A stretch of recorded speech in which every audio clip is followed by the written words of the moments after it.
They told me I was dead to them before my husband had even finished saying hello, and the silence that followed felt louder than any screaming match I'd ever witnessed, because my mother just stared at me over the dinner table like I had committed a crime she couldn't forgive. My father's jaw clenched so tight, I thought he might crack a tooth, and my younger sister looked down at her plate like she didn't want to be seen acknowledging either of us. And I remember gripping my husband's hand under the table so hard my nails left crescents in his skin, not because he needed reassurance, but because I did, because I had walked into that house knowing they disapproved of him, knowing they had been cold and dismissive for months, but I never believed they would cross the line into outright rejection, not of me, not of their own daughter. And when my mother finally spoke, it wasn't to ask him about his job or his upbringing or even his intentions with me. It was just one sentence, flat and sharp.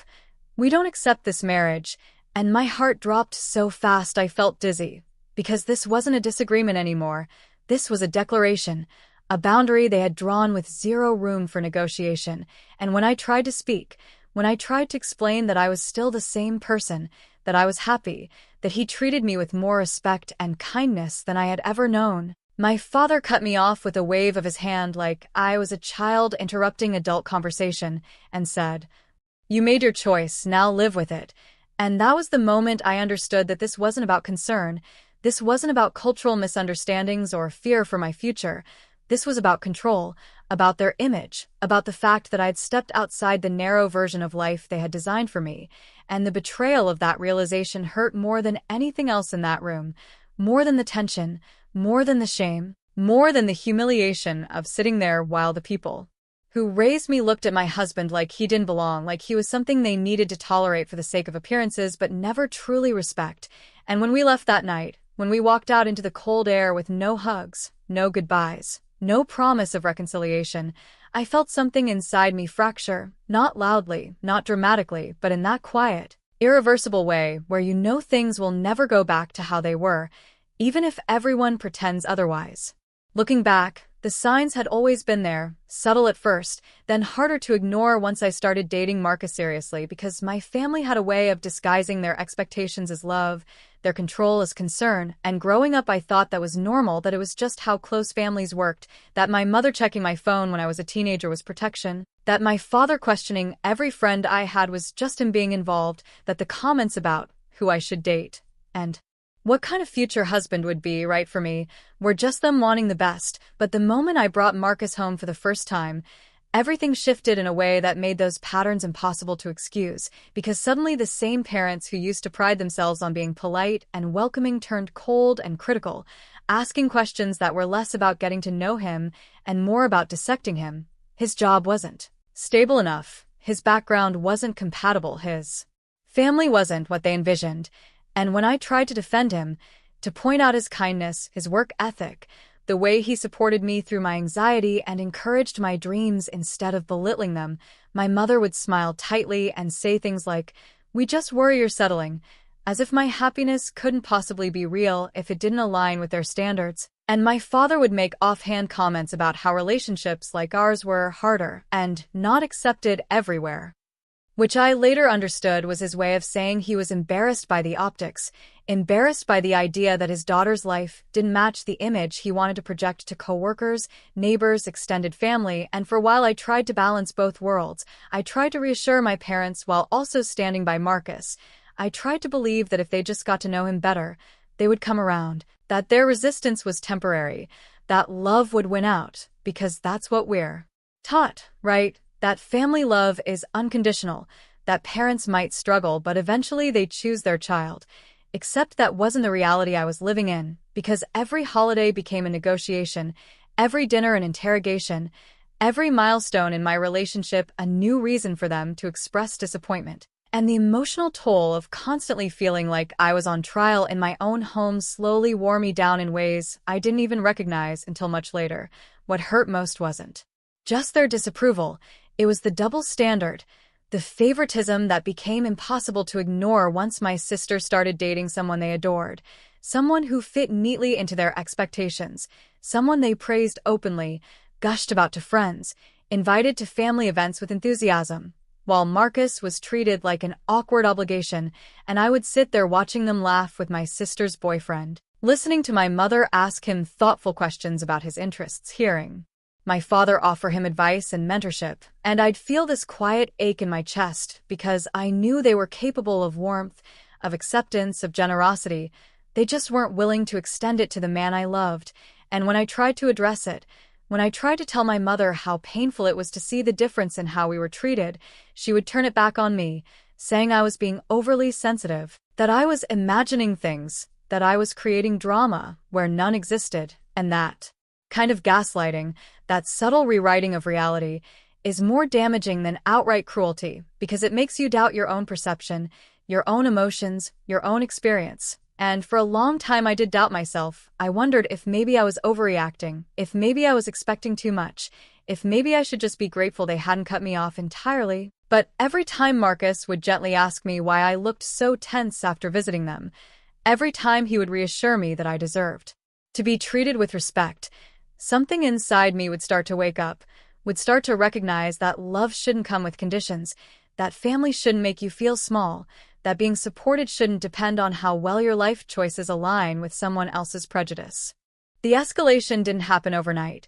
It built slowly, like pressure behind a dam, until the first real rupture came when we announced our engagement, because instead of excitement, instead of congratulations, my parents responded with silence, then with disappointment, then with outright hostility, my mother asking me if I was sure I wanted to do this. My father reminding me of all the ways this would complicate my life, my extended family suddenly weighing in with opinions I never asked for, and what should have been one of the happiest times of my life became a period of constant emotional exhaustion, of defending my relationship at every turn, of feeling like I had to justify my happiness to people who were determined not to understand it. And when we started planning the wedding, their behavior crossed lines I never thought they would cross, refusing to contribute financially despite having done so generously for my sister, criticizing every decision we made, from the venue to the guest list. And when I told them we were going to move forward regardless of their approval,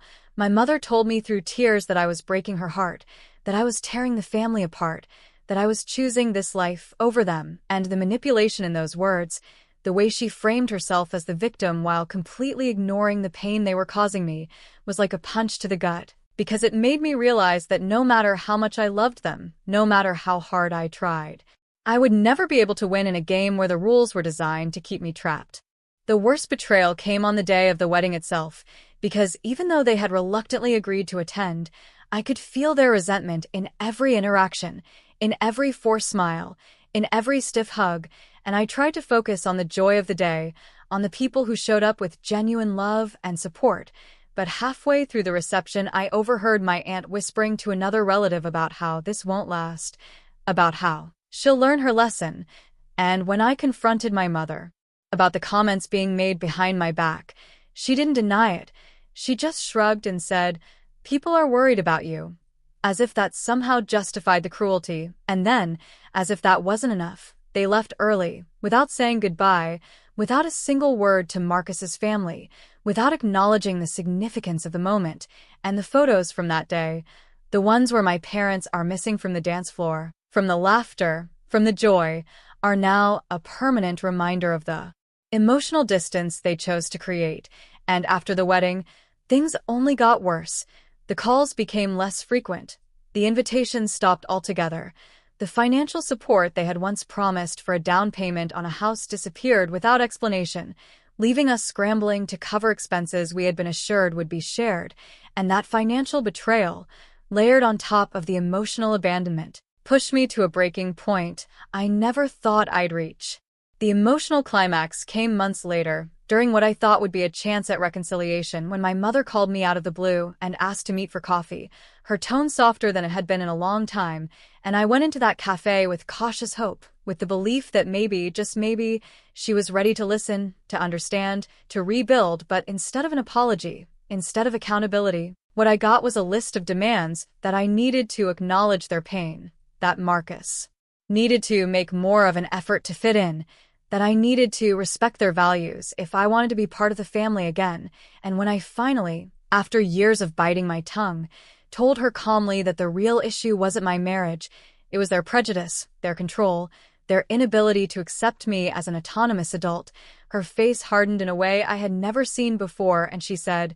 "If you keep talking like that, you really will lose us." And something in me snapped, not in anger, but in clarity, because in that moment I understood that I had been losing them slowly for years, that I had been bending and compromising and shrinking myself to try to maintain a connection that they were unwilling to nurture. And I told her, with a steadiness that surprised even me, that I wasn't willing to sacrifice my dignity or my marriage to earn conditional love, that I loved them, but I wouldn't accept being treated like I had done something wrong for choosing a partner who made me happy. And the silence that followed was heavy, final, and when we parted ways that day, there were no tears, no dramatics, just the quiet understanding that the relationship I had with my parents was no longer sustainable in its current form. The consequences of that confrontation were painful but necessary, because setting boundaries meant accepting that my parents would likely never change, that my sister would continue to benefit from their approval